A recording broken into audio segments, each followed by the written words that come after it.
Hi, I'm Jasmine, and welcome to Pushing Over the Box. I'm a 13-year-old ballerina who's curious about what it really takes to dance at the highest level. Here, I ask inspiring dancers about their routines, their mindsets, and how they break boundaries. Let's go!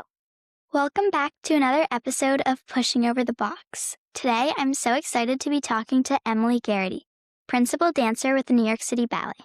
Emilie is the recipient of the 2009 Mae L. Wien Award and is known for her clarity, speed, and expressiveness. I'm so excited, so let's get right into it. Hi, Emilie. Thank you so much for being here.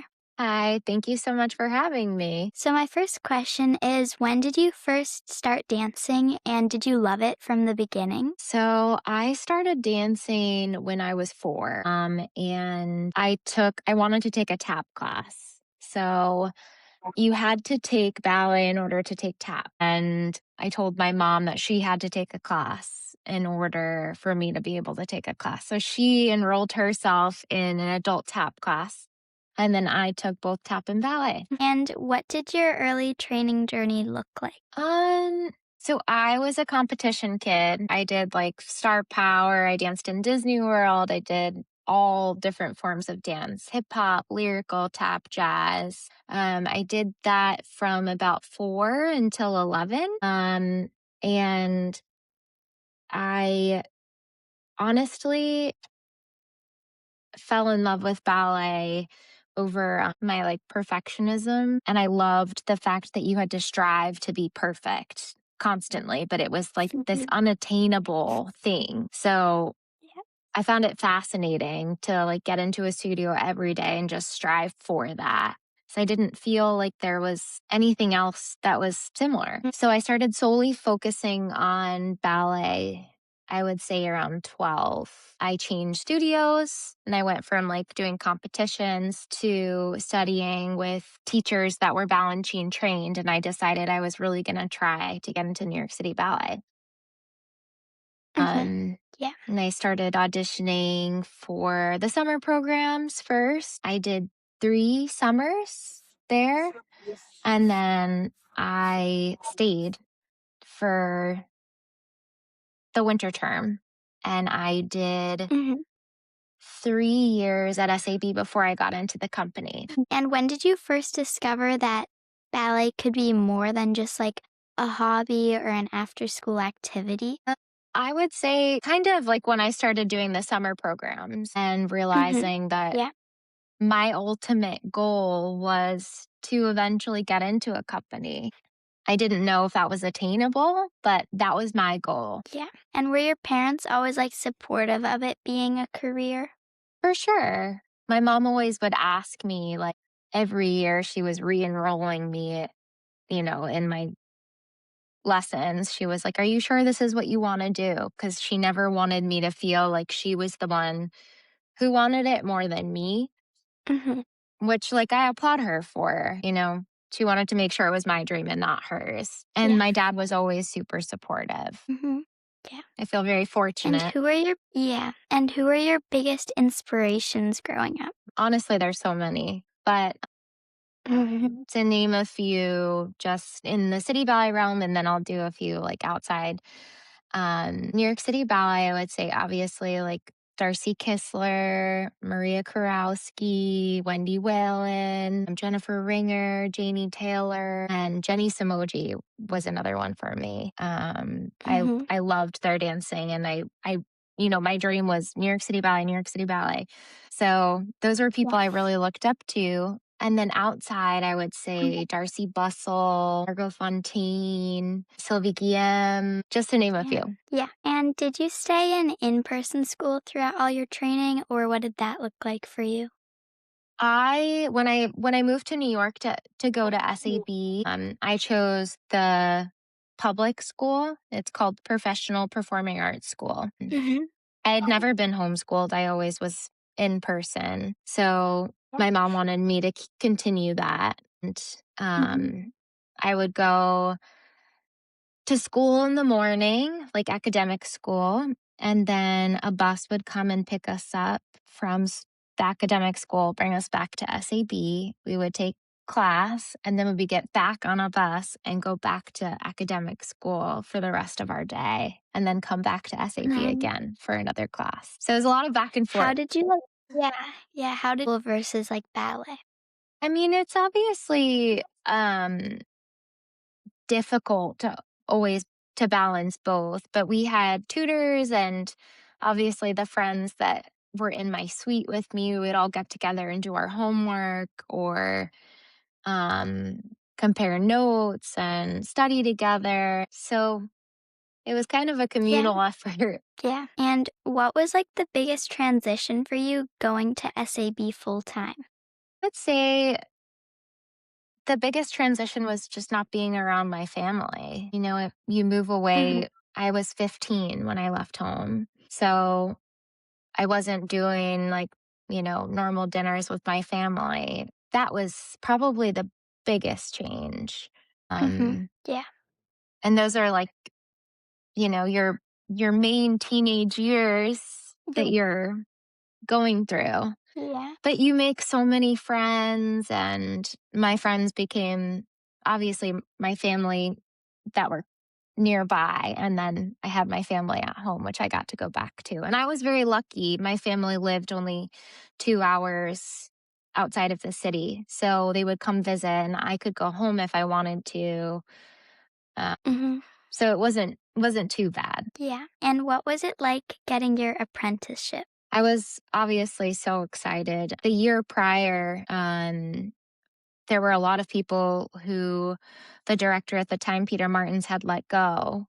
There was a big fire, and we weren't sure if we were going to get an apprenticeship. So we were told to audition for, all of the companies that we could and to get back to them with what offers we got. And so I remember when I finally found out that I got into New York City Ballet, I was just over the moon. I was like, crying and calling my mom. It's like everything that you worked for, it comes true in like a blink of an eye. Yeah. And was it a big transition for you going to the company from the school? I wouldn't say too big of a transition. Yeah. I think that if you were going into any company from a school setting, like there is a learning curve that happens. Um, Mhm. you're not a student anymore. So that's changing. Your daily like rehearsal schedule changes. You're standing in your shoes a lot longer. You're having to learn so many different ballets as opposed to, the only performance exposure that we got in the school was workshop. And then occasionally there would be a little, what did they call them? Little performances for schools here and there. But I never got to do Yeah. something like that. So my only exposure was through workshop. So getting to Mhm. perform so often was, it's just a transition. Yeah. Mhm. And what was it like getting promoted to soloist and then to principal? I mean, it's incredible. Every ballet dancer dreams of. I feel like obviously was crazy. I mean, kind of, they're both similar in the sense that I was doing the same ballet and I was doing the same role in the ballet.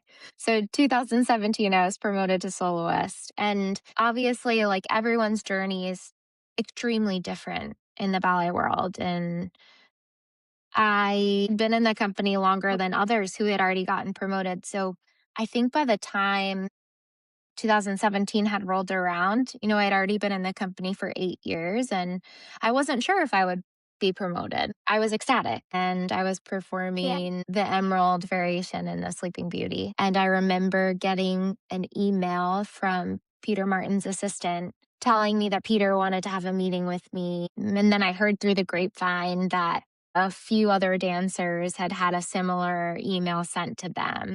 So everyone was whispering during rehearsals before the show that night. But I was ecstatic. There's no way you can like relive those moments and be so excited. And I was just proud. I was really proud of myself in that moment. Proud that I Mhm. had gotten there and proud that my work stood for itself. And that my Mhm. journey was different than everyone else's. And I love that about my story. And that's kind of how I feel about being promoted to principal as well. Yeah. I wasn't sure if it was going to happen. Mhm. I'd kind of just been like, I dance these incredible ballets. I'm on stage almost every night and I love it. I love it. And I think as soon as you stop putting pressure on yourself for all of the things to happen exactly how you want it, it kind of just falls into place. Yeah. And what does an average day look like for you?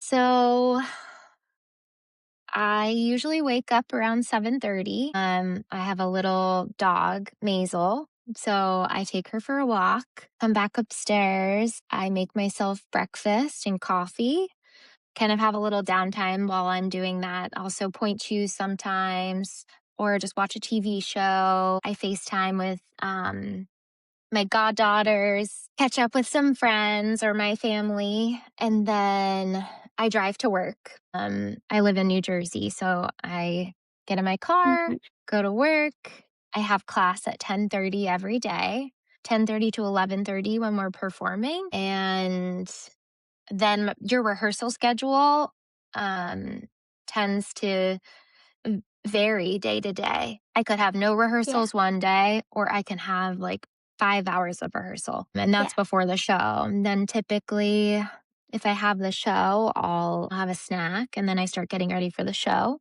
do the Yeah. show, take a shower at the theater, and then I drive home, make myself dinner, Mhm. and try to just calm down after the show because your adrenaline's, Yeah. buzzing. So I have like compression pants. I just get in my compression pants and I turn on a good TV show and try to relax. Mhm. Yeah. And how do you deal with pre-show nerves? Pre-show breathing is super important, obviously. Just taking deep breaths to kind of calm your nervous system and try to slow your heart rate a little bit. I think that if you let it get too heavy and, adrenaline is a normal thing. So it's already pumping through you. And I feel like sometimes adrenaline can be compared to nerves. So you feel it like in your body. I would say I just try to remain like super calm and relaxed and I drink my water. Sometimes I'll put a hydration packet in there and I kind of just talk to my friends and do my warm up. Yeah. And if there's a ballet that's I haven't performed before, a role I haven't performed before, obviously you're usually more nervous for something like that. But what I try and remind myself Mhm. is you've rehearsed this a million times. You've put in all the work and then you just go out there and you try and enjoy every moment. Yeah. And how do you deal with like mistakes on stage or falling on stage and like not getting too in your head about it? Mistakes on stage happen. They definitely happen. And actually, what it makes some of the incredible moments that you wouldn't think happen that much better. It's like you hold a balance or you do an Yeah. extra pirouette out of nowhere.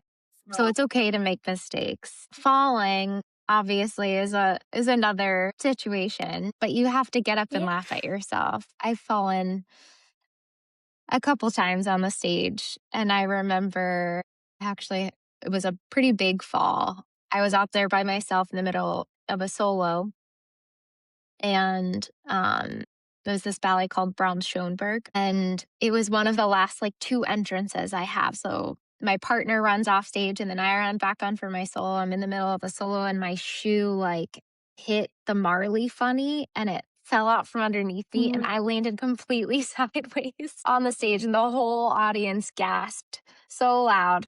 And in that brief second that I hit the ground and I heard the audience gasp, I popped back up and just kept dancing. And my partner runs back on stage, and I was dancing with one of my best friends, Taylor Stanley. And he was like, "Are you okay?" Mhm. And we're still dancing.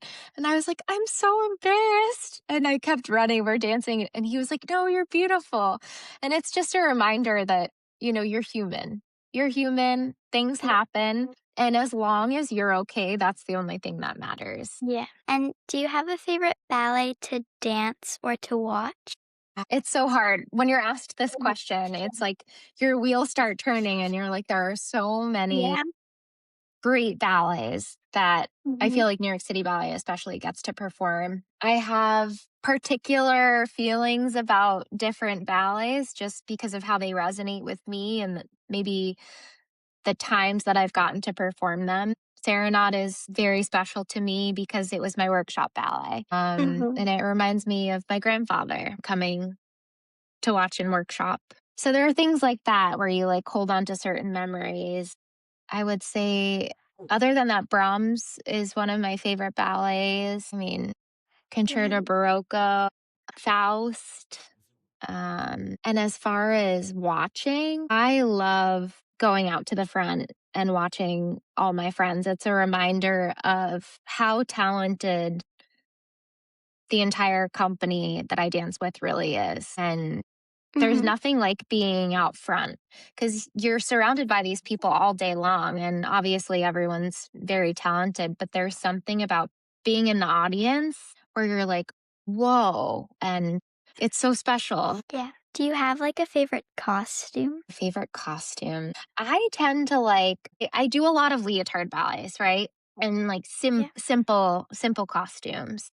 But I also love the dances at a gathering costume. They're like, it's this like really Yeah. thin chiffon. They're Mhm. beautiful. And that's another, once again, like one of my favorite ballets to perform. It's so special. Mhm. Yeah. Very flowy and elegant, and you feel like Yeah. yourself. It's not over the top. But there's so many that you get to wear and you forget, you know? Yeah. It's like you have long skirts. Sometimes it's a tutu, sometimes it's a leotard. Mhm. The Divertimento number 15 costumes is probably one of my favorite tutus Yeah. I get to wear. They're like this Mhm. stunning yellow color with like blue and Yeah. crystals, and it's like a beautifully decorated cupcake. Yeah. That's what also Emma von Enck was saying. She was saying that was her favorite tutu to wear Yeah, as well. it's so pretty. Yeah, it's very pretty. Yeah. So have you ever gone through like a major injury and how did you deal with that? Major injury. It was a bad injury, but I was very, very lucky the way kind of Mhm. things worked out. It was the last day of season. And I had been having like a pain in my hip.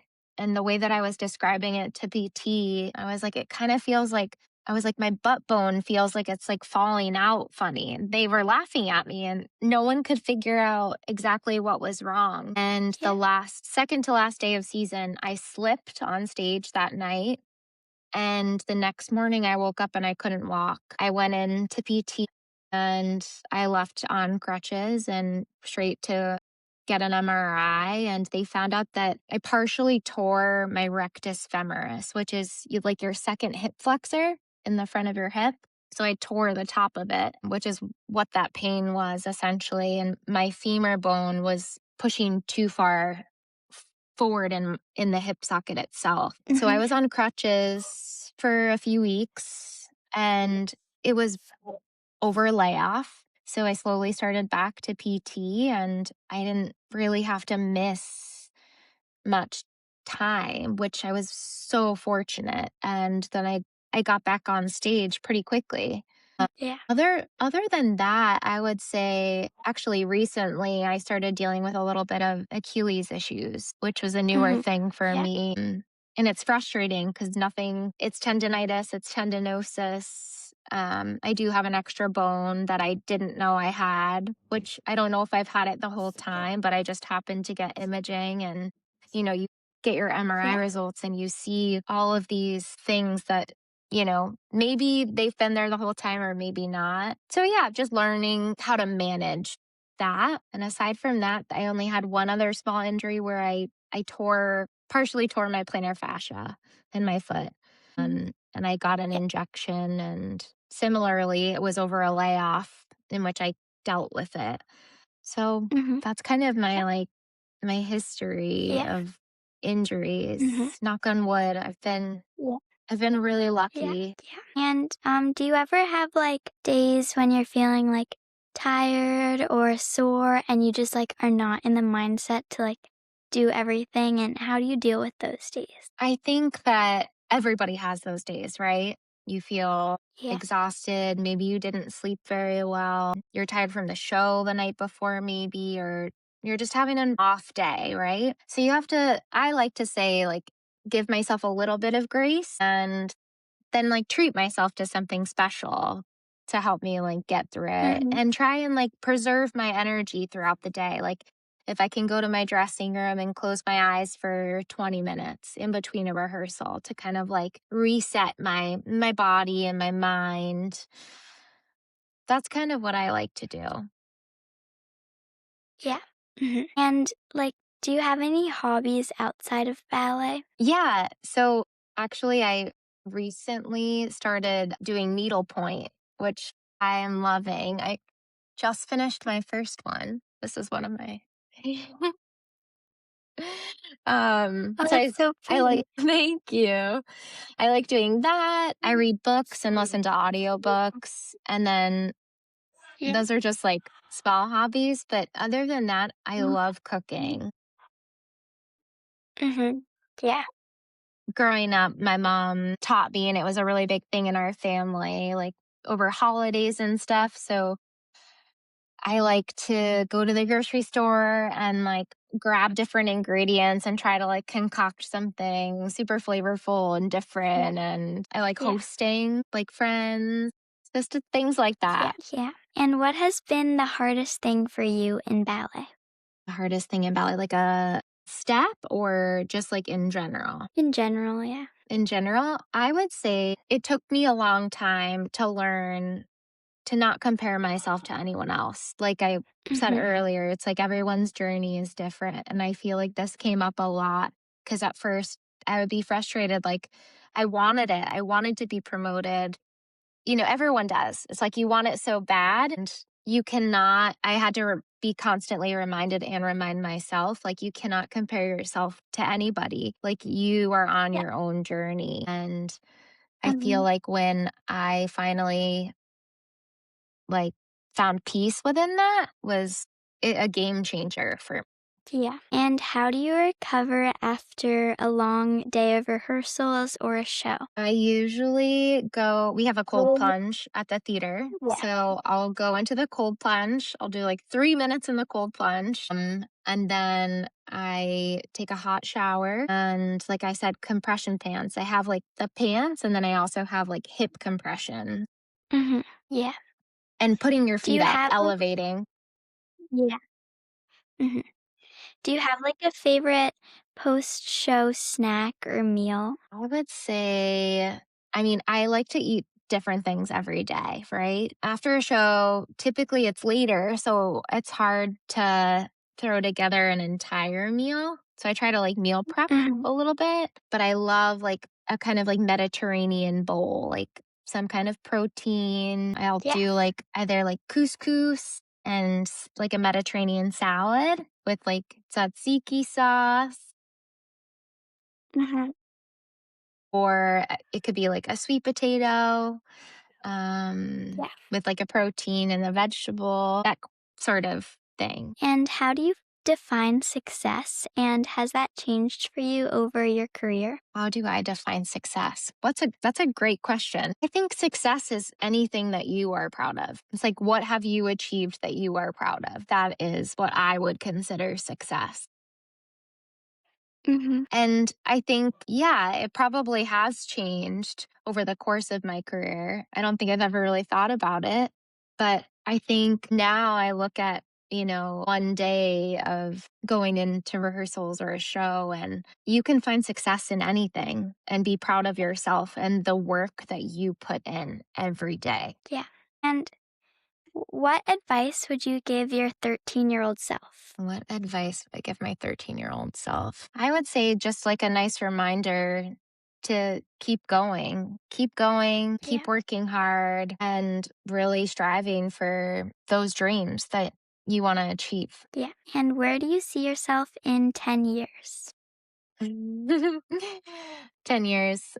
Hopefully with a family and either having my own ballet studio somewhere and teaching private lessons and coaching, or I also am really interested in Pilates and yoga, aerotonics. So maybe getting Yeah. certified and doing like my own studio for that. But I Mhm. always want to be a source of support for dancers, especially young dancers. I Yeah. think it's so important to be able to have a mentor and to talk to somebody who's really been through the same things. And if you have questions Yeah. or anything, like I want to be somebody that people can reach out to in maybe Yeah. 10 years down the road and give Mm, advice and just support. yeah. And have you ever explored the teaching side of ballet or choreographing? Yes. So I've actually explored both. Choreographing, I haven't done in a while. And a lot of that was done in the school. They have like a choreographic institute. So I choreographed Yeah. there.